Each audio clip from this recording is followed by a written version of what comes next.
안녕하세요. 생생법률쇼 진행을 맡은 양지민입니다. 법과 친해지는 제법 좋은 방법 생생법률쇼에서는요. 오늘도 크고 작은 법률 문제로 어려움을 겪고 있는 시청자 여러분들을 위한 법률 상담은 물론이고요. 그리고 세상을 들썩이게 하는 이슈들을 법적으로 풀어보는 시사법률 토크까지 준비가 되어 있습니다.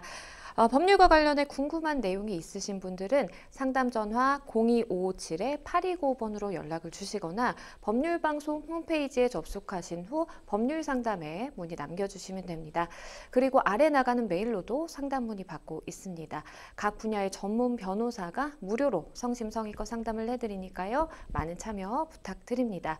그리고 지금 이 방송은 유튜브를 통해서도 실시간으로 함께 방송이 되고 있습니다. 많은 시청 부탁드리겠고요. 소통의 창구도 열어두겠습니다.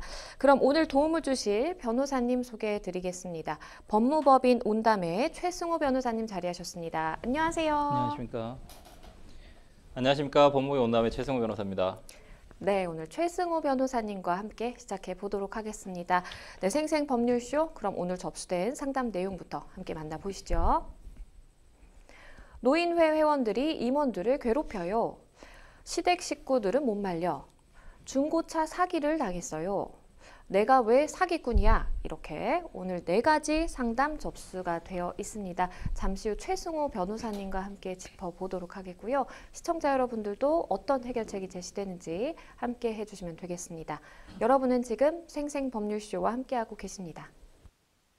쉽사리 해결되지 않는 법률 문제를 끌어안고 있다면 지금 생생법률쇼와 함께하시죠. 법률 고민이 해결되는 가장 쉬운 방법을 소개해 드릴게요.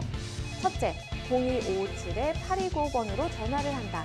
둘째, 법률방송 홈페이지에 접속해서 법률상담 게시판에 문의를 남긴다.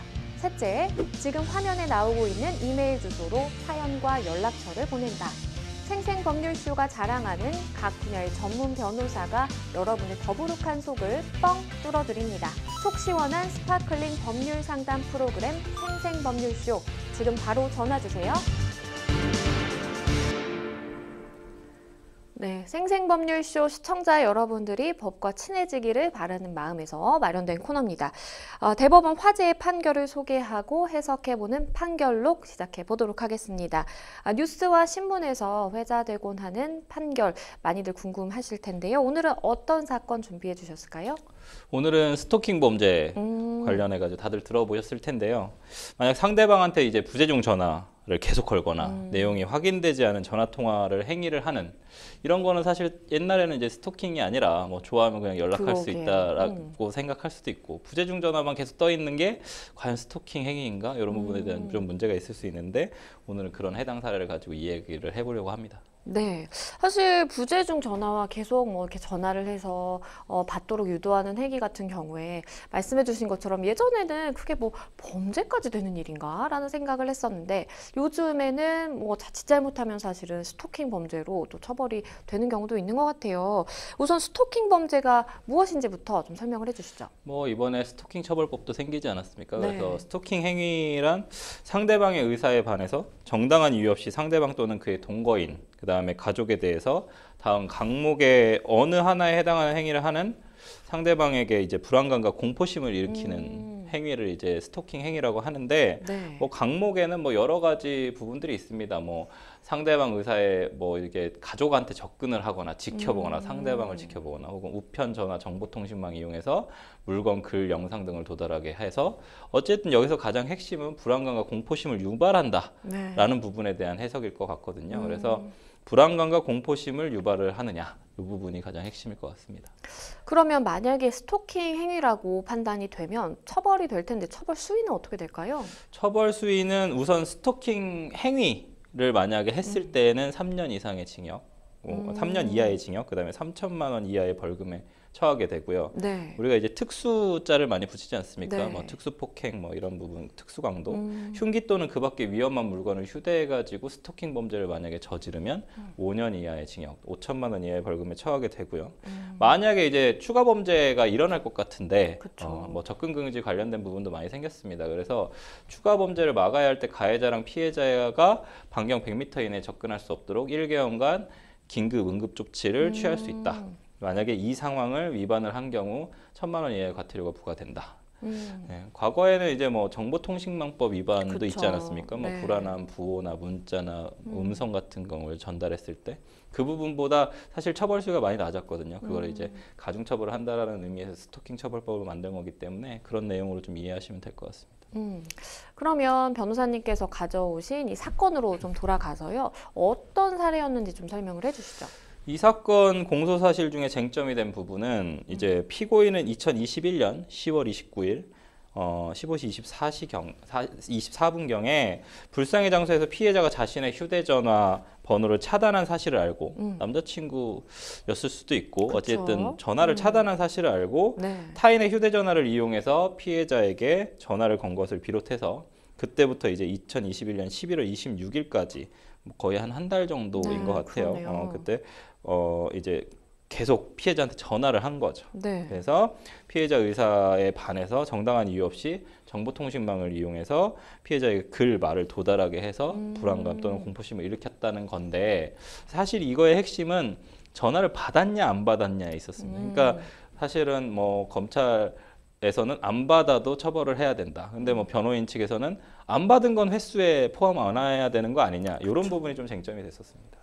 그러면 우선 원심 판결의 판단이 어땠는지부터 좀 알아보겠습니다. 이 사건 원심 판결은 부산지방법원인데 네. 부산지방법원에서 단 1회를 전화를 걸었다. 그러니까 뭐 이제 받은 거죠. 네, 받은 그쵸. 게 1회고 그 통화 내용도 사실은 뭐 크게 밝히지 않았고 그래서 이제 벨소리가 울렸다고 하더라도 전화를 받지 않았다면 피고인이 정보통신망을 통해서 피해자에게 음향을 전달했다라고 보기는 어렵다.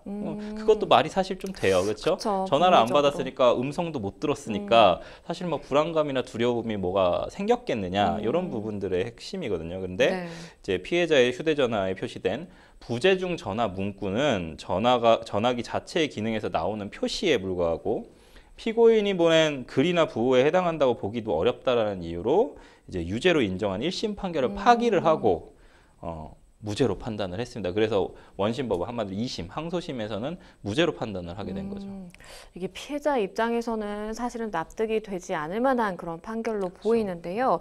일단은 뭐 원심에서는 무죄로 판단을 했지만 대법원의 판결이 어땠을지 궁금합니다. 어땠어요? 네, 검사는 이 부분에 대해서 왜냐하면 1심에서 유죄 판결이 나왔는데 그렇죠. 항소심에서 또 무죄 판결이 나왔단 말이에요. 그러면 당연히 검사는 상고할 수밖에 없겠죠. 네. 그래서 상고를 해서 상고심에서 이제 상대방한테 전화를 걸어서 벨소리를 울리게 하거나 부재중 전화 문구가 떠 있는 것도 사실은 불안하잖아요. 그렇죠. 그렇죠? 우리 변호사님도 부재중 전화가 막 와 있어요. 그러면 불안하죠. 사실 불안합니다. 이게 불안한데 그 부분에 대해서 대법원도 판단을 한 거죠. 네. 그래서 실제로 벨소리가 울리게 하거나 우리 우리 요즘에 공포 영화 이런 거 보면 벨소리 띠리리 띠리리 울리고 맞아. 그거만으로도 공포감을 그렇죠. 유발되지 않습니까? 그래서 부재중 전화 문구 등이 표시되도록 해서 상대방에게 불안감이나 공포심을 일으키는 행위는 실제 전화 통화가 이루어지는 여부와 상관없이 스토킹 행위에 해당된다고 볼 수 있다라고 하면서 유죄 판결 취지로 이제 원심 법원으로 이제 파기 환송을 했습니다. 말씀해 주신 것처럼 사실 직접적으로 피해자와 전화 통화가 닿아서 목소리를 들었는지 여부는 크게 스토킹인지 아닌지 판단함에 있어서 심적으로는 크게 중요하지 않은 것 같다는 생각이 듭니다. 물론 법리적으로 해석을 굉장히 엄격하게 하면 뭐 글쎄요 원심 판단이 맞을지는 모르겠지만 대법원이 본 것처럼 스토킹 피해를 당한 피해자 입장에서 좀 생각하는 게 좀 올바른 것 아닌가라는 생각도 해봅니다. 네, 여기까지 판결록 짚어보도록 하겠고요. 저희는 다음 무료 법률 상담으로 넘어가 보도록 하겠습니다. 첫 번째 상담 전화 연결이 되어 있는데요. 만나보겠습니다. 안녕하세요. 네, 네, 어떤 점이 궁금해서 연락 주셨을까요? 네, 노인정에 네. 방해, 그러니까 이제 회의 진행할 때 방해를 하고 여러 가지 모양으로 이제 그 회장이 이제 회장한테 불순한 언행을 하고 뭐 그런 것들로 해서 네. 회장이 뭐 모욕적인 것을 느끼고 이렇게 해서 이제 그 사람을 탈퇴를 시켰으면 하는 그런 이제 마음에서 이제 저 법률 상담소에 네. 법리적으로 어떻게 할 수 있는 방향이 있는가 싶어서 했는데. 네, 일단 뭐 회의를 진행하는 데 있어서도 굉장히 좀 방해를 많이 하고 뭐 모욕적인 언사도 이제 다른 구성원들에게 하고 이러다 보니까 뭔가 우리 모임에서 이렇게 탈퇴를 좀 시켰으면 좋겠다라는 생각을 네. 가지고 계신 것 같아요. 네, 네, 제 옆에 최승호 변호사님 함께 듣고 계셨는데요. 변호사님과 네. 말씀 나눠보실게요. 네, 안녕하세요. 최승우 변호사입니다. 네, 네, 들리시죠? 예. 잘 들리시나요? 네. 네. 그 우선은 자치 규약 같은 게 있을까요? 노인정. 네? 정관이나 혹은 규칙 같은 거 있으세요? 혹시 이렇게. 네. 그거는 네. 대한노인의 중앙에 네. 이제 그 정관이 있지요. 네. 중앙회에 탈퇴 규정이 있나요? 뭐 그건 안 아니면 봤어요. 안 봤는데 중앙에서 이제 그 지혜로 뭐 화성시 지혜 뭐 또 네. 경기도 지혜 뭐 이런 식으로 내려와 갖고 네. 이제 그것이 이제 각 노인정이나 또 뭐 갱노당 이런 데로 내려와 갖고 있는 게 있을 거예요 아마. 있는데 네. 이제 나는 이제 거기에 이제 이거를 중재를 하려고 하의를 하려고 이제 시키려고 이제 하는 사람이라. 네. 그게 지금 노인정에 비치돼 있는지 아닌지는 내가 물어봐야 알겠는데요. 네, 우선은 저도 사실은 노인의 규정을 좀 보기는 봐야겠지만 노인의 규정 자체는 예. 사실 그게 정관은 있긴 있어요. 네, 일반적인 정관이나 일반적인 이 부분은 사실 뭐 국가가 관리하거나 막 이런 부분이 아니니까요. 네, 가입이 만약에 예를 들어서 임의 가입이 가능하거나 혹은 아니면은 자동 가입이 되느냐에 따라 좀 다를 것 같은데 만약에 그 지역에 살고 있는 노인분들은 모두 다 그냥 자동으로 가입된다거나 예를 들어서요. 네. 그렇진 않겠죠. 그래서 제가 말하고 싶은 건 임의 가입을 하는 단체라고 한다면 그 단체는 당연히 대부분 정관이나 규칙에 어떤 행위들을 했을 때 탈퇴, 강제적으로 탈퇴를 시킬 수 있다는 조항들이 대부분 있어요. 회칙이라고 해야겠죠. 그런 회칙에는 강제 탈퇴를 하거나 강제 뭐 예를 들어서 임원이면 예를 들어 뭐 회장, 부회장 아니면 뭐 총무 이런 임원인 경우에는 이사진들 이런 경우에는 당연히 어떤 뭐 비위 행위를 한다든지 형사 고발 된다든지 이런 부분이 있으면 이제 강제적으로 해임을 시킬 수 있다. 그 직위에서 해임을 시킬 수 있는 부분이죠. 예를 들어 이사를 그만두게 한다거나 회장을 그만두게 한다거나. 근데 중요한 건 여기 회원이지 않습니까? 네, 그냥 단순히 회원의 지위를 갖고 있는 것은 임의 가입을 했을 때 강제로 탈회를 시킬 수 있는 규칙이 있는지는 우선은 좀 보셔야 될 것 같아요. 예, 그래서 강제 탈회가 가능한가? 강제적으로 나가게 할 수 있는가? 탈퇴 규정이 있는지를 한번 좀 봐야 될 것 같고요. 지금 아까 얘기하셨던 그 업무방해? 회의 진행 방해했다는 부분 있죠. 네, 그런 부분은 업무방해죄가 성립을 할 수도 있고요.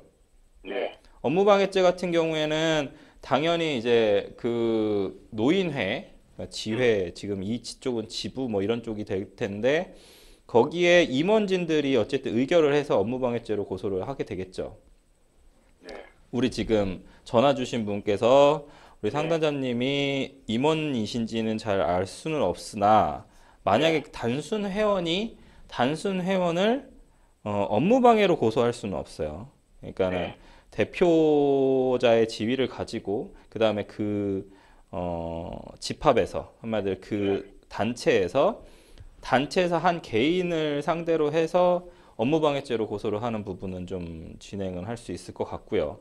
개인 대 개인으로 할 수 있는 건 업무방해죄는 좀 어려울 것 같고, 그다음에 두 번째로는 아까 얘기하셨던 명예훼손죄나 모욕죄 관련된 부분은 지금 상담 주신 분께서 개인 대 개인으로도 할 수 있고요.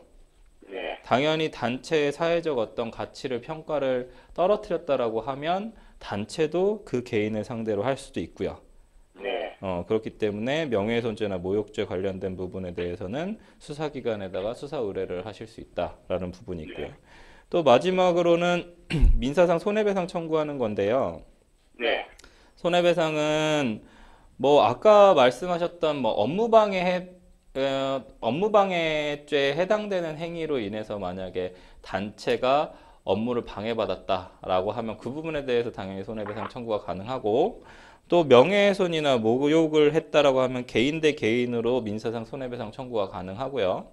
네.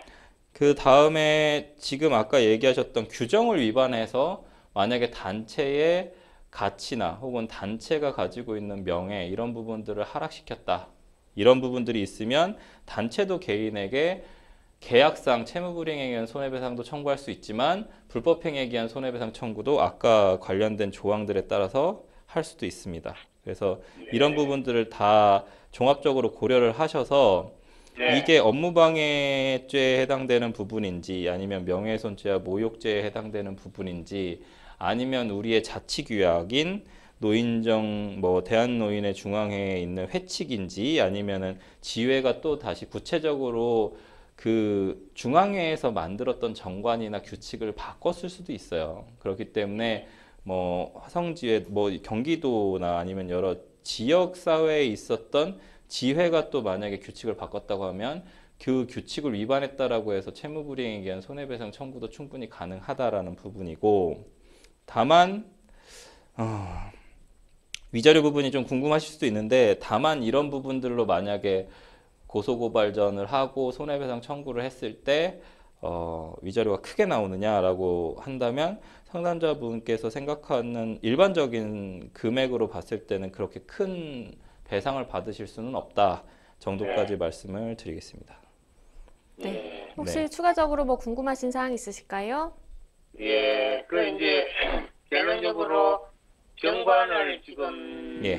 변호사님께서 정관을 우리 대한노인의 정관을 안 보셔가지고 예. 이 사람을 노인정 회장직으로 탈퇴를 시킨다거나 이렇게는 할 수 있는지 안 되는지를 정관을 봐야 알겠다 이 말씀이죠. 정관이라는 거는 정해져 있는 게 아니에요. 법이나 이런 법률처럼 정해져 있는 게 아니기 때문에 네. 특히나 이제 정관이 가장 최상위의 어떤 예를 들어 대한노인의 중앙회의 정관이 있는데 그 정관이 예를 들어서 위임을 했습니다. 위임을 했는데 하위 만약에 규정이 변경되면 하위 규정이 훨씬 더 중요해질 수 있거든요. 그래서 자치법규 같은 경우는 자치법규가 훨씬 더 중요해질 수 있기 때문에 그냥 단순히 정관에 탈퇴를 시킬 수 있는 규정이 있다. 그래서 탈퇴를 시키고 이럴 수 있는 부분은 아닙니다. 그래서 그러니까 최하위 부분에서 위에 중앙에 정관이 있다 하더라도 최하위 직위인 그 회장이 탈퇴를 시킬 수 있는 그런 범위는 아니다. 아니죠. 그거는 봐야지 알죠. 왜냐하면 그거는 법률에 있는 규정들이 아니기 때문에 이게 왜 이제 법률보다 그것이 우선하냐면 사적 자치의 원칙이거든요. 그러니까는 사적 자치의 원칙에 따라서 민법상 사적 자치 사적 자치의 원칙 개인적이다 이 말입니까? 네네네 민사적인 부분들이 좀 있을 수 있어요. 사적인 문제다. 계약이 우선합니다. 계약이 계약이 법률보다 우선하는 영역으로 들어가는 부분이라서 이 부분은 그러니까 노인회라는 것은 결국은 임의단체지 않습니까? 물론 법적인 관변단체인 것처럼 보이나 사실상은 임의단체이기 때문에 실제로는 노인들끼리 자기들의 자치법규를 정할 수 있게 되어 있는 게 그게 원칙이겠죠. 이런 단체는 사람들이 모여있는 단체는 그렇기 때문에 결국에는 그 단체가 가지고 있는 규약은 국가도 모르고 저도 모릅니다. 아무도 모르는 거죠. 그렇기 때문에 자치적으로 정해져 있는 규약이 있다고 하면 거기에 탈회 규칙이 있을 수 있고 탈퇴하는 규칙이 있고 그 탈퇴 규칙도 강제적인 규칙이냐 아니면 임의적인 규칙이냐에 따라 또 다를 수 있는 부분들이 있어서 만약에 강제적으로 탈퇴를 시킬 수 있는 규정이 있다면 노인회에 가입을 할 때 그거에 대해서 인지를 하고 들어오기 때문에 만약에 내가 들어와서 이런 계약, 이런 규칙을 내가 어겼다라고 하면 그 어긴 것에 대해서 책임을 져야 되는 그런 상황이 발생할 수 있다는 거고 그렇다면 결국은 규칙을 봐야 된다는 얘기를 말씀드리는 겁니다. 네. 변호사님 말씀해 주신 것처럼 일단은 어떻게 노인회에서 서로 규정을 하고 있는지에 대해서 확인을 하시는 게 우선일 것 같아요. 그러면 최하 하부 조직인 그 위에 아니 지금 노인정 가셔가지고요. 중앙으로부터 아니. 내려오는 정관을 기준으로 해서 최하부 조직인 상담자님. 노인정에서 네네. 자체적으로 어떠한 해칙을 마련해가지고 그 해칙대로 해도 관계는 없는 건가요? 너무 어렵게 생각하지 마시고요. 노인정에 네. 가서 비치되어 있는 게 있으시면 그 규칙을 보시면 될 것 같아요. 그리고 나서 그 규칙이 없으면 강제 탈퇴를 못 시킬 수 있습니다. 그 부분을 말씀드리는 거예요. 예. 강제 탈퇴는 어렵다. 네, 그럴 수도 있어요. 예. 네, 그 부분 말씀드리는 거 강제 탈퇴가 안 되면 임의적으로는 임의 탈퇴라는 거는 본인 스스로 그만두는 겁니다. 회원에서 나가는 거니까요. 예. 지금 말씀하시는 거는 강제적으로 그만두게 하고 싶은 거잖아요. 노인정을 못 나오게 만들고 싶으신 거잖아요. 네네. 예, 노인정을 못 나오게 하려면 그만한 페널티가 부여될 만큼 잘못을 한 게 있어야겠죠. 그렇겠죠. 그래서 노인정에 있는 규칙이 되게 중요하다는 말씀을 드리는 거고, 네, 노인정 네. 규칙에 만약에 강제적으로 문을 걸어 닫고 못 들어오게 할 수 있는 권한이 없다면, 특히나 이제 아파트 같은 경우에는 아파트 입주자 대표 회의가 또 노인정 운영에 대해서, 관리에 대해서 또 결정하는 부분도 있기 때문에 노인정을 네. 어떻게 운영할 것이냐, 그다음에 노인정의 출입을 어떻게 금할 것이냐에 대한 문제는 법적인 부분이 아니라 자치법규적인 문제가 있고, 그 네. 자치법규를 우선적으로 해석을 하고 그 다음에 강제 탈퇴 규정이 없다고 하면 막으실 수 있는 권한은 없을 수 있어요. 그리고 네. 중요한 건 업무방해죄나 이런 부분들도 결국에는 모욕죄나 업무방해죄 고소하신다고 해서 또 들어오는 것 자체를 막을 수는 없을 수도 있어요. 왜냐하면 그 규정에는 뭐 네. 형사 고발된 자에 대해서 뭐 회원에서 제명시킨다거나 혹은 무슨 어떤 이런 처벌 규정이 있는 게 아니라고 한다면 사실상은 뭐 이미 가입하고 동호회라는 것들도 다 그렇지 않습니까? 동호회에서 뭐 이렇게 뭐 탈퇴시킨다거나 이런 규정들이 그렇게 많지 않습니다. 그래서 네. 제가 말씀드리는 거니까 참고하시면 될 것 같습니다. 네, 변호사님 예, 말씀해 많이 주신 사항 참고하셔서 예, 대응하시면 많이 좋겠습니다. 참고됐습니다. 네, 전화 감사합니다. 주셔서 감사합니다. 예, 좋은 하루 되세요. 고맙습니다. 네, 감사합니다. 네, 일단은 뭔가 사실 분쟁을 일으키는 어떠한 특정인이 있다 보니까 어떻게 하면 이 사람을 좀 이렇게 내보낼 수 있을까 하는 생각에서 이제 좀 전화를 주신 것 같습니다. 변호사님께서 마지막으로 조언 주시다면 어떤 게 있을까요? 대부분의 조직들은 어쨌든 규칙이라는 걸 가지고 있는데 네. 정말로 이제 뭐 관변 단체라든지 아니면 국가가 관리하는 예산을 내려보내준다든지 뭐 이런 부분들은 당연히 강제적으로 탈퇴를 시킬 수 있는, 제명을 할 수 있는, 징계 처분을 할 수 있는 그런 부분들에 대한 조항들이 다 있죠.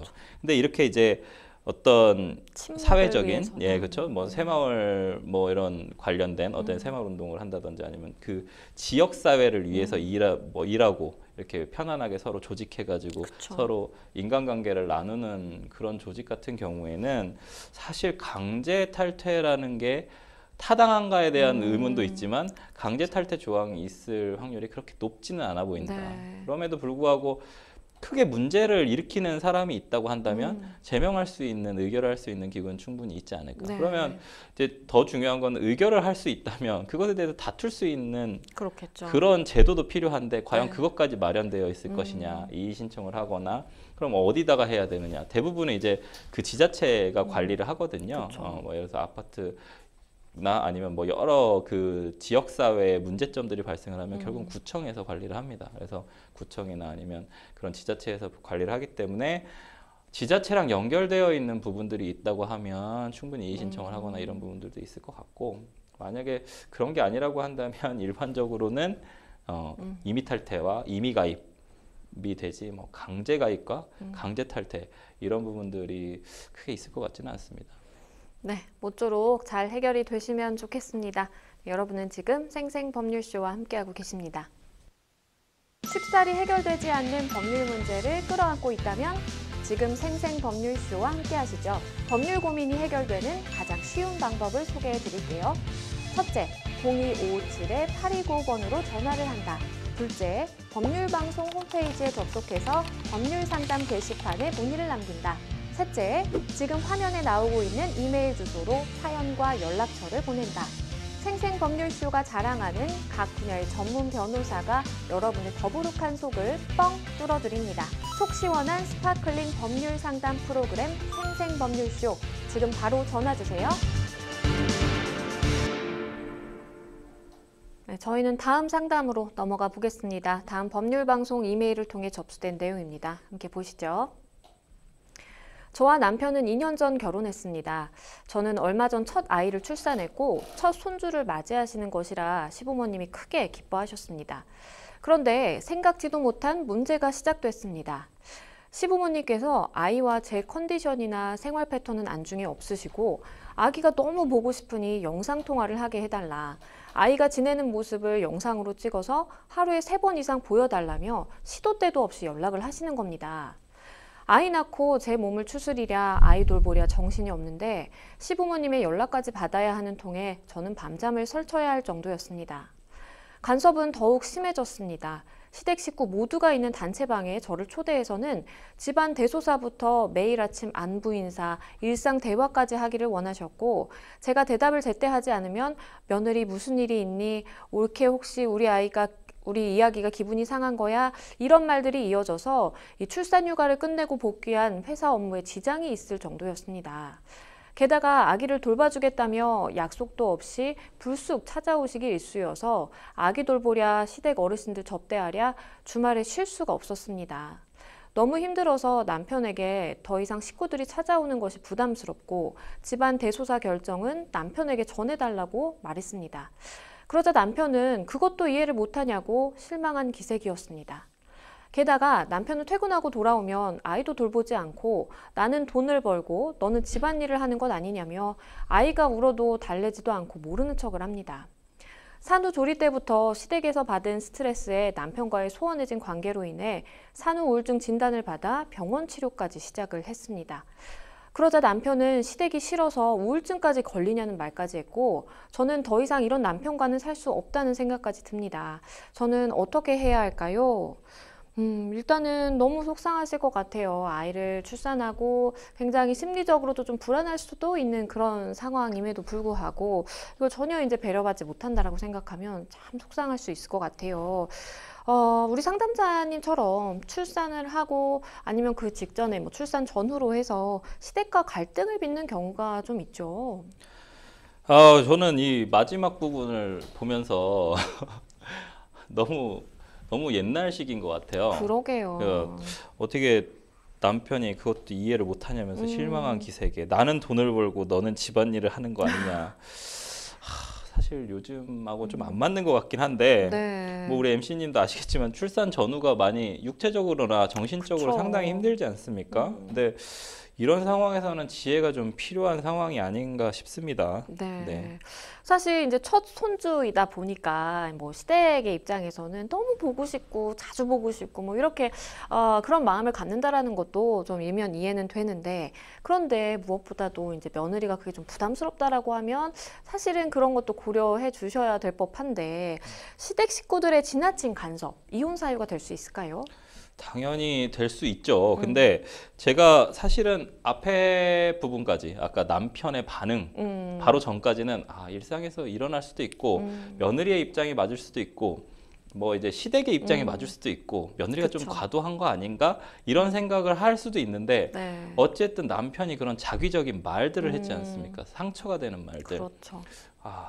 과연 부부가 과연 그렇게 날선 표현들을 하면서 상대방이 마치 잘못한 것처럼 몰아붙일 만한 사안인가? 그러게요. 이것이 과연 아이를 낳았고 출산을 사실은 남자들은 안 해보지 않습니까? 그러니까 출산하기 위해서 10달 동안 힘들었다가 또 낳고 또 몸이 회복되는 힘들죠. 과정도 되게 힘든데 그 부분에 대한 이해나 어떤 배려나 뭔가 그런 말이 아니라 나는 돈을 벌어오니까 아이는 네가 키워라부터 그다음에 이제 우울증까지 걸리냐? 아니 우울증이 걸린 게 자기가 걸리고 싶어서 걸렸겠어요. 누가 아프고 싶은 사람이 어디 있습니까 세상에? 그러게요. 근데 심지어 산후 우울증이다라는 진단까지 받았는데 그거는 병원에서 의사가 객관적으로 그렇죠. 평가를 한 건데 그걸 가지고 과연 그렇게까지 얘기를 할 수 있는가? 저는 당연히 이혼 사유가 될 수 있다고 생각을 하고 네. 우리 민법 826조는 부부간에 어쨌든 협조 의무, 부양 의무 이런 부분들에 대한 의무를 지우고 있는데 네. 아내가 느끼기에 뭔가 시부모님의 지나친 간섭으로 스트레스가 너무 심하고 산후 네. 우울증까지 만약에 있었다면 남편으로서는 사실 이걸 원만히 해결해야 할 노력을 할 자기 의무가 있었다라고 생각을 해요. 협조 의무와 네. 부양 의무에서. 근데 이런 부분들에 대해서 오히려 아내 탓을 함으로 인해서 문제를 더 키웠죠. 그 문제를 더 키웠다면 당연히 840조의 제3호에 규정한 배우자 또는 그 직계 존속으로부터 심히 부당한 대우를 당했다. 이런 부분으로도 할 수가 있고 6호 사유에서 기타 혼인이 지속하기 어려운 중대한 사유가 있을 때 혼인 사유가 될 수 있지 않습니까? 네. 그러니까 이혼 사유가 될 수 있지 않습니까? 네. 당연히 저는 3호든 6호든 이혼 사유가 될 수 있다고 생각하고 좀 사실은 좀 남편이 좀 부적절하게 대처한 게 그러게요. 가장 문제가 있다고 생각합니다. 일단은 우리 상담자분 같은 경우에 변호사님도 언급을 해주셨지만 시댁들로부터 이제 사실 스트레스를 좀 받았고 그로 인해서 사실 산후 우울증까지 좀 진단을 받았다라는 말씀을 해주셨어요. 그러면 내가 시댁 식구들이 주는 스트레스로 인해서 이렇게 우울증 진단까지 받았으니까 이 부분에 대해서 책임을 져라라고 해서 위자료 청구도 가능할까요? 계속 말씀드리면 저는 사실 제가 여기 아내분이 아닌데도 자꾸 화가 나는데 이럴 때는 아이를 온전히 한 일주일 정도 혼자서 돌보는 그 시간을 줘야 되지 않을까요? 아니 저보면 분명히 어떻게 이렇게 할 수 있을지 솔직히 잘 모르겠어요. 네. 요즘에 그 프로그램들도 있지 않습니까? 맞아요. OTT 프로그램에도 이혼의 위기에 있는 상황에서 아이를 키우는 데서 상당히 트러블이 많은데 그게 그렇죠. 자기는 아무것도 안 하고 울어도 달래지도 않고 모른 척하고 뭐 아이를 혼자 키우나요? 그러니까. 그런 부분이 있어서 위자료 청구는 당연히 가능한데 시댁 식구가 얼만큼 중대한 심히 부당한 대우를 했는지 이 뭐 결혼을 유지할 수 없는 중대한 사유가 있는지 이런 부분들에 대한 결국 입증이 상당히 어려울 거고 사실 네. 좀 이렇게 당하면서 사시는 분들은 증거 수집에 되게 취약합니다. 그렇죠? 그렇기 그쵸. 때문에 입증을 해가지고 위자료 청구를 해서 많이 받기는 좀 어렵지 않을까. 그 부분을 지금부터 좀 준비를 해야 될 것 같습니다. 네, 변호사님께서도 언급을 해주셨지만 사실 시댁 식구들이 나를 이제 곤란하게 하고 뭔가 스트레스를 받게 하고 이것도 사실 큰 문제지만 남편의 대처가 가장 좀 큰 문제라는 생각이 듭니다. 시댁과의 문제를 외면하는 남편의 경우에 이런 남편의 행동을 문제로 이혼을 하겠다라고 이야기하는 게 가능할까요? 계속 말씀드렸지만 부부는 부양과 협조 의무가 있고 그쵸. 그게 법적인 의무가 있고 또 심지어 헌법상 기본권인 사생활 보호를 받을 권리가 있지 않습니까? 네. 그거는 뭐 결혼을 했다고 하더라도 어쨌든 나의 사생활 부분 왜 남편의 사생활은 보호하면서 아내의 사생활은 보호해주지 않나요? 그러니까 말이 안 되는 부분이고 만약에 여기서 한 발 더 나아가서 부적절한 행위를 넘어서 심히 부당한 자기 행위가 있다면 네. 예를 들어서 남편이 나는 너가 하는 행위들 꼴도 보기 싫으니까 밖에 나가서 안 들어온다거나 네. 혹은 아니면 뭐 외박을 한다거나 뭐 나 출장 간다거나 뭐 이런 것들 실제로 제가 만났던 이혼 사건들에 상당히 그런 부분이 좀 있어서 네. 자꾸 이제 아내의 탓으로 돌리는 거죠. 어. 그렇게 되면 그거는 너무너무나 당연한 이혼 사유이면서 위자료를 많이 받아야 되는 사유인데 위자료를 좀 더 많이 받아야 되는데 우리나라 좀 많이 인정을 안 해서 그러게요. 그게 조금 안타깝고 어찌됐든 최소한의 의무조차 다하지 않아가지고 남편의 어떤 이런 부작위 행위로 아내가 정신적 고통과 심지어 치료가 필요하다고 진단까지 끊었단 말이에요. 그러니까요. 이런 상황이 발생을 했다면 이혼을 해야 되지 않을까라는 생각도 좀 있습니다. 네. 일단은 남편분이 전혀 이제 뭐 육아라든지 이런 부분에 대해서 도움을 주지 않고 있는 그런 상황으로 보입니다. 그러면 이 부부가 이혼을 하게 될 때 뭔가 아이를 누가 키울지 이 양육자를 정하는 그 부분에 있어서는 우리 상담자분이 좀 유리하다라고 볼 수 있을까요? 근데 유리하고 불리하고가 무슨 의미가 있을까요? 사실 이런 케이스는 두 가지 경우가 있는 것 같아요. 남편분이 진짜 아이를 싫어해요. 그래서 이혼할 때도 가져가라. 무슨 물건입니까? 아이를 가져가라. 이런 사람이 있는 반면에 네. 또 한 명은 아내를 약간 그런 메이드처럼 보는 거예요. 아이를 키워주는 사람. 그러니까 너 한 거 별로 없잖아. 내가 다 돈 벌어서 네가 키운 건데 그럼 애는 내가 데리고 갈게. 너한테서는 못 키워. 너는 직업도 없고 변변히 경제력도 없잖아. 이러면서 또 상처를 주고 이렇게 아이를 또 데려가려고 하는 사람이 있거든요. 이런 케이스에서는 무조건 당연히 친권 양육권에서 아내분한테 유리하고, 왜냐하면 유대관계가 훨씬 더 강할 거기 그쵸. 때문에 대부분 아이들은 또 엄마와 이제 유대관계가 맞아요. 훨씬 더 친합니다. 그래서 아내분이 경제적인 능력만 조금 안 좋지 않다면, 네. 근데 대부분은 요즘은 경제력이 됩니다. 그래서 요즘은 또 그리고 판결도 아이들이 어쨌든 엄마 쪽에 만약에 이런 친석한 부분이 있으면 경제력이 없다고 하더라도 네, 어찌됐든 그쵸. 또 인정하는 부분들이 있기 때문에 결국은 남편이 아내에 대한 어떤 유기나 방임에 준해 가지고 뭔가 행동을 한 부분들이 있다거나 네. 아까 얘기했던 협조 의무를 이행하지 않았다면 양육이나 혹은 아니면은 친권 관련된 부분에서도 아내한테 훨씬 유리한 판결이 나올 확률이 높습니다. 네. 그렇다면 마지막으로 우리 상담자분께 조언 주신다면 어떤 게 있을까요? 이게 사람을 만난다는 것과 혼인을 한다는 건 결국 내 행복한 삶을 살기 위해서 하는 거지 않습니까? 네. 근데 세상 그 누구도 결혼을 뭔가 행복해지지 않기 위해서 하는 사람은 없을 거예요. 근데 그 불행의 원인이 나의 어떤 출산 전후의 호르몬이나 어떤 신체적인 정신적인 원인에 있는 것인지 아니면 상담 내용과 같이 과거와 다른 환경적인 요소들이 발현이 돼가지고 내가 도저히 수인할 수 없는 한도를 넘어서 생긴 것인지, 한마디로 네. 원인이 나한테 있는 건지 남편한테 있는 건지를 좀 객관적으로 좀 따져서 판단을 해가지고 선택을 하는 게 가장 현명한 선택이라고 생각을 하는데, 인생은 한 번 사는 거잖아요. 그러니까 행복하기 위해서 한 결혼인데 네. 희생을 너무나 참는다고 해가지고 그쵸. 살아보니까 세상이 알아주지는 않더라고요. 음. 옛날에는 과거에는 알아줄 거야 하면서 60, 70까지 살았잖아요. 그러고 나서 후회하면서 돌아가시고 그런 부분들이 되게 많았는데 세상이 알아주거나 뭔가 삶이 개선되지는 않습니다. 그러니까 수동적으로 기다리는 것보다는 좀 더 적극적으로 개선을 위해 가지고 적극적인 행동을 할 시점이 아닌가, 그런 필요한 시점이 아닐까라고 생각을 하고, 괜찮으니까 하고 싶은 대로 본인 하시고 싶은 대로 행복해지도록, 뭐 이혼해서 행복하시면 이혼하시고 그쵸. 아이랑 그래도 아빠가 있어야겠다, 난 그게 더 행복한 것 같다라고 생각하시면 혼인 관계를 유지하시고, 대신 아무 일도 일어나지 않습니다. 괜찮을 거니까 꼭 하시고 싶으신 대로 하시면 좋을 것 같습니다. 네, 우리 상담자분, 우리 변호사님께서 정말 애정 어린 조언을 해주셨습니다. 잘 고민을 해보시고 좀 선택을 해보시면 좋을 것 같습니다. 잘 해결이 되시면 좋겠습니다. 저희는 또 다음 상담으로 넘어가 보겠습니다. 다음 법률방송 이메일을 통해 접수된 내용입니다. 함께 보시죠. 지인 소개로 중고차 딜러를 소개받아 3년 된 국산 중형차를 구매했습니다. 구입한 지 한 달쯤 됐을 무렵 516 교환을 위해 카센터를 방문했는데 침수 흔적이 보인다고 합니다.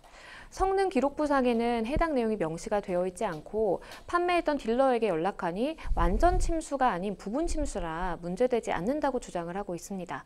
물론 이에 따른 어떠한 조치도 취해줄 수가 없다고 하고요. 애초에 중고차 구매 전 침수를 포함한 하자 부분을 알지 못하고 나중에 제 명의로 등록이 된 이후에 침수 사실을 알게 되었을 경우 환불이나 기타 법적인 책임을 물을 수 있을까요?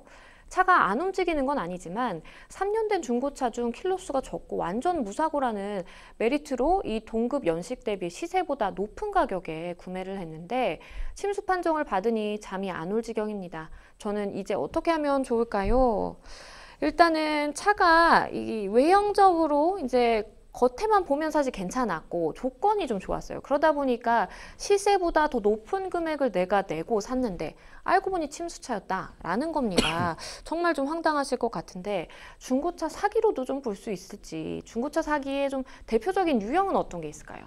영화 범죄도시 보셨나요? 네. 거기 보시면 끌고 가서 우선은 내가 보러 온 차를 안 보여줍니다. A라는 차를 보러 갔는데 그러니까요. 아 A라는 차는 지금 나갔다, 방금 나갔다. 아 B라는 더 좋은 차가 있다. 이러면서 더 유도를 해서 침수차나 그렇죠. 혹은 아니면 뭔가 자기들이 이득을 많이 볼 수 있는. 그렇죠. 저는 예전에 이제 중고차를 한번 사보려고 오. 정말 많이 돌아다녔거든요. 부천, 양재, 뭐 성수, 오. 저기 이제 장안동, 장안평역 네. 있지 않습니까?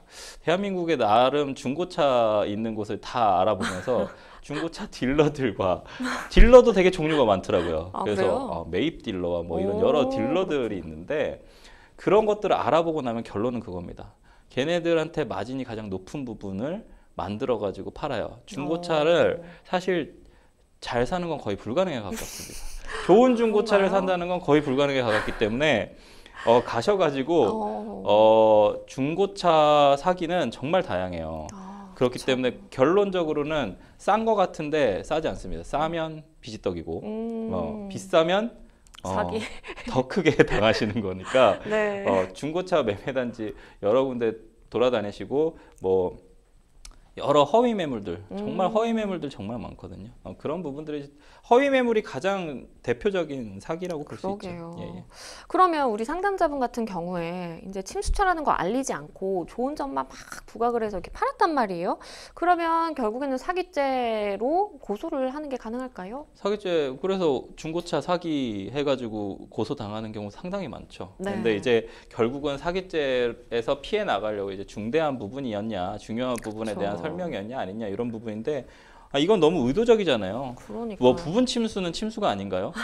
그러니까 침수차를 어찌됐든 다 사고 이력에 남기게 되어 있고 실제로 성능부에 다 남기게 되어 있습니다. 어떤 침수가 있었는지를 당연히 남겨야 되는데 침수 부분을 생략하고 만약에 했다. 그건 당연히 사기라고 볼 수 있겠죠. 왜냐하면 이제는 자동차가 예전처럼 기계 부품이 아니니까 기계품이 아닙니다. 네. 지금은 이제 전자 맞아요. 제품이 됐거든요. 그래서 이 전자제품은 사실 전기적인 부분이 있기 때문에 물이 들어가면 우리가 에어컨에다 물 부으면 맞아요. 쇼트 나가지고 그쵸. 뭐 발화가 되거나 화재가 네. 화자의 원인이 될 수 있듯이 그런 어떤 스파크가 발생할 수 있는 위험도가 상당히 있고 그거는 우리 눈에 안 보이기 때문에 실제로 침수차는 다 폐기가 원칙이죠. 그렇기 때문에 침수차라는 걸 숨긴 거는 상당히 중요 부분이라고 볼 수 있습니다.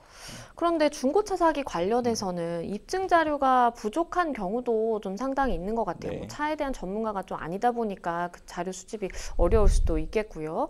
입증에 필요한 자료들 어떤 것들이 있을까요? 그래서 요즘은 이제 자동차 명장님들 이런 분들이 그쵸. 계시지 않습니까? 그래서 맞아요. 수리 업체에 찾아가면 이 차가 어떤 성능적인 결함이 있고 그렇죠. 눈에 보이지 않는 침수 부분이 있었고 이런 부분들이 왜냐하면 모든 걸 감춘다고 하더라도 닦아낸다고 하더라도 닦지 못하는 그쵸. 부분들도 있고 하기 때문에 특히 엔진 부분이나 아니면 아까 말씀드렸던 이니시에이트 그러니까 이니그에이트라고 하나요? 네. 그 불붙는 어쨌든 네. 발화 지점 이런 부분들이 있기 때문에 특히 전기차는 상당히 또 위험할 것 같아요. 그런 부분들도 한 번에 리튬 전지가 확 불타오르기 때문에 그러게요. 화재 위험성은 정말 자동차 사시면서 너무 위험해서 침수차 부분은 조금 정말 좀 피하셔야 될 것 같습니다.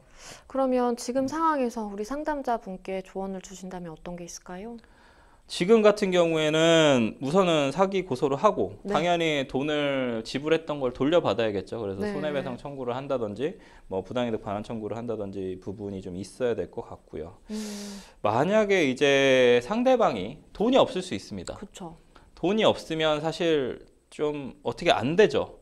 근데 맞아요. 소득이 있다면 임금에다 압류를 하면 되는데 네. 가압류를 하거나 임금 압류를 하면 되는데 없다. 그러면 이제 손해 보고 좋은 경험했다 이러고 또 다시 살아야 되는 부분들이 있죠. 네. 변호사님께서 말씀해 주신 것처럼 일단은 사기죄 성립이 되는 그 가능성이 굉장히 높다 보니까 빨리 좀 조치를 취하시는 게 좋아 보입니다. 잘 해결이 되시면 좋겠습니다. 저희는 또 다음 상담으로 넘어가 보겠습니다. 다음 법률방송 이메일을 통해 접수된 내용입니다. 함께 보시죠.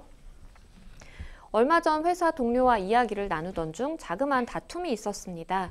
저는 회사에 떠도는 소문을 그냥 말한 것뿐인데 동료는 사실과 다르다며 저를 질책했고 급기야 저를 사기꾼이라며 놀려댔습니다.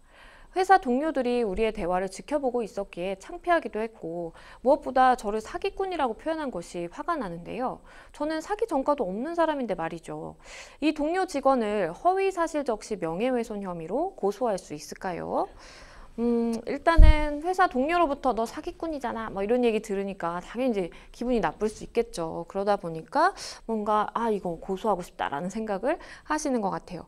이 명예훼손은 어떤 경우에 성립을 할까요? 뭐 다들 아시겠지만 특정인의 어쨌든 명예를 훼손하는 행위인데 사실 혹은 거짓의 정보를 평가를 저하시키는 특정인의 명예를 네. 평가 저하시켜야 되고 공연성, 이제 전파 가능성이 있어야 되고 위법성 조각 사유가 없어야 됩니다. 위법성 네. 조각 사유라는 건 그냥 철저하게 이제 공익을 위해서 이렇게 만약에 사기꾼이라는 말이 저 사람들에게 조심해라 라는 표현으로 한 거라면 위법성 조각 사유가 있다고 봐야겠죠. 네.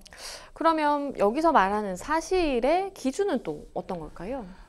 형법 제310조에서 이제 형법 제307조 제1항, 그러니까 명예훼손죄 같은 경우는 사실적시 명예훼손죄만 위법성 조각 사유가 있거든요. 그래서 네.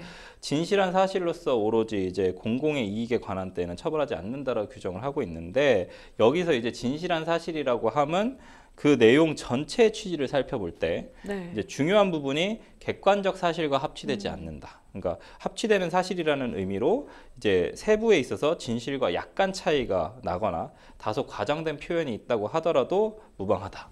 그렇기 때문에 어쨌든 주관적으로 이제 공공의 이익을 위해서 그 사실을 적시한 것도 이제 해당이 되거든요. 그래서 그런 부분이 있어서 명예훼손의 어떤 그 특정한 사실, 그러니까 이런 진실한 사실이라는 게 조금은 과장돼도 네. 조금은 허위가 들어가 있어도 사회적 평가나 이런 부분들을 크게 하락시키지 않는다라고 하면 뭐 사실이 될 수 있다라는 뜻이죠. 예. 우리 상담자분의 입장에서는 아니 나는 사기 전과도 없는데 나보고 사기꾼이라고 한 거는 이거는 허위 사실이다라는 이제 생각이신 것 같아요. 이건 좀 어떻게 봐야 될까요? 이게 최근에 2022년에 판례가 있어서 네. 상당히 중요합니다. 실제로 사기꾼이라는 표현을 썼는데 유죄로 올라가다가 네. 결국 이제 마지막에 무죄가 선고가 됐거든요. 그래서 우리가 통상적으로 생각하는 건 좀 달랐어요. 네. 그러니까 뭔 말이냐면 객관적 사실로서 사기꾼이라는 표현은 내가 사기 전과가 없으니까 사기꾼이 아니니까 실제로는 전체 우리 국가나 사회에 소속되어 있는 집단의 이익, 한마디로 모든 사람들의 이익이라고 생각을 많이 했었던 거죠, 법조인들도. 네. 근데 그게 아니라 대법원에서 이제 지적한 부분은 만약에 이 사기꾼이라는 표현이 사회 일반의 일부 이익, 그러니까 일부 사람들, 그 집단, 다른 일반인과의 공동생활에 관계된 사안이었다면 네. 아까 말씀드렸죠. 옆에 있는 한 10명, 20명 모여있는 집단이었습니다. 근데 이 부분에서 내가 뭔가 이들에게 워닝 시그널을 좀 주고 싶어. 그런 상황에서 사기꾼이라는 표현을 썼어. 그럼 이거는 표현의 자유의 어떤 그렇다. 영역에 들어간다. 이 부분에 대해서는 명예훼손적인 부분은 아니다. 문제 제기를 할 수 있는 부분들이 있을 수 있다. 그렇기 때문에 사기죄에 해당이 되지 않는다. 네. 이런 무죄 판결이 나온 부분이 있어서 그 부분 때문에 이게 좀 상당히 좀 중요하고 이 부분에 대해서 좀 이해를 하시고 있을 필요가 있습니다. 그렇다면 만약에 이제 명예훼손의 가능성이 조금 낮다라고 한다면 모욕죄의 경우에 좀 검토해 볼 만할까요? 모욕죄는 명예훼손죄랑 확실히 좀 달라요. 네. 뭐 지키고자 하는 법익도 좀 다른 게 형법 제311조의 모욕죄는 구체적 사실을 적시하지 아니하고 인격적 가치에 대한 사회적 평가를 저하시킬 만한 추상적 판단이나 경멸의 감정을 표시하면 성립하거든요. 그렇기 네. 때문에 모욕죄 같은 경우에는 좀 성립할 수가 있죠. 네. 그럼 마지막으로 우리 상담자분께 조언 주신다면 어떤 게 있을까요? 우선은 모욕적인 행위들은 위법성 조각 사유가 아까 말씀드렸던 사실적시 명예훼손죄랑 좀 다릅니다. 네. 사실적시 명예훼손죄는 310조의 위법성 조각 사유, 공공연한 사실, 이런 진실한 사실 부분인데 네. 모욕죄 같은 경우는 형법 제20조의 사회상규에 위반하지 않는 사회 통념상 봤을 때 그 표현이 사회상규에 위반되지 않는 행위로 볼 수 있을 때는 예외적으로 위법성이 조각된다라고 표현을 하고 있기 때문에 네. 위법성 조각 사유가 두 개가 좀 다르거든요. 그래서 네. 이 사회상규에 위배되지 않는 표현 행위 이 부분이 이제 상당히 추상적이죠. 그래서 구체적 사안에 따라서 좀 다른데 이게 과연 모욕에 해당되는지 안 되는지를 평가해보는 부분, 그 부분을 네. 조금 생각을 하셔서 이제 좀 진행을 하셔야 될 것 같습니다. 네. 일단은 굉장히 기분이 나쁘셨을 것 같아요. 많은 사람들 보는 앞에서 좀 창피한 마음도 드셨다라고 말씀을 해주신 거 보면 상당히 기분이 상하셨을 텐데 변호사님 말씀해주신 것처럼 이게 모욕죄 성립이 될지 안 될지도 좀 잘 고민을 해보시면 좋겠습니다. 모쪼록 잘 해결이 되시면 좋겠습니다. 네, 저희 생생법률쇼 마칠 시간이 다 됐는데요. 오늘 함께 해주신 최승호 변호사님 감사합니다. 네, 오늘 저희가 준비한 순서 여기까지입니다. 다음 시간에 더 풍성한 내용으로 다시 찾아뵙겠습니다. 시청해주신 여러분 고맙습니다.